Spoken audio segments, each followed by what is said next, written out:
Diplomacy seems to be failing, and the drums of war are growing louder.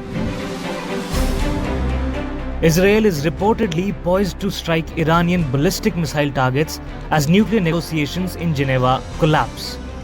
Across the region, a visible US military surge suggests the threat of conflict is no longer a warning. It's an approaching reality. In the last 48 hours, the region has witnessed one of the largest movements of American air power in decades.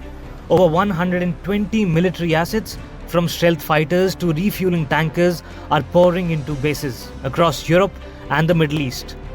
Dozens of F-22s, F-35s, and surveillance aircraft.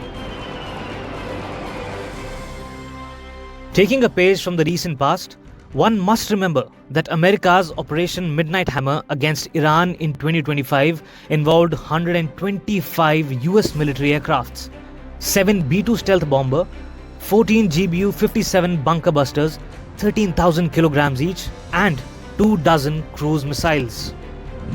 Reports suggest that Israel is signaling that they won't be staying on the sidelines if a US strike begins. It's a strange contrast. While leaders in Washington gather for a Board of Peace meeting to talk about stability, the military on the ground is preparing for the exact opposite.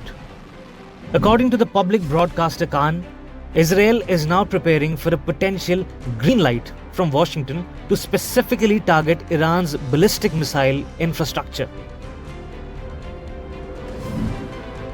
As per an Israeli newspaper, Prime Minister Netanyahu has already instructed the Home Front Command and rescue agencies to prepare for war, placing the nation on maximum alert.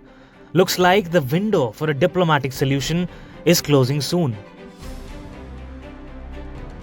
Inside the White House, the Situation Room has become the center of gravity. Reports indicate the US military is fully prepared to strike as soon as possible, but the final call rests with President Trump. In response to the build-up, satellite imagery reveals Iran is fortifying its nuclear facilities, using massive amounts of concrete and soil to bury key sites deep underground. But fortification may not be their only defense. Israeli intelligence warns of a very high likelihood that Iran will retaliate, with long-range missiles targeting Israeli territory the moment a strike begins. These reports align with how Khamenei is responding to the US military build-up. What once was a timeline of weeks or months has now collapsed into just a few days. As Israel moves its Home Front Command to maximum alert, the region is holding its breath. Whether the objective is nuclear prevention or a push for regime change, the world is waiting to see if 0 hour has finally arrived.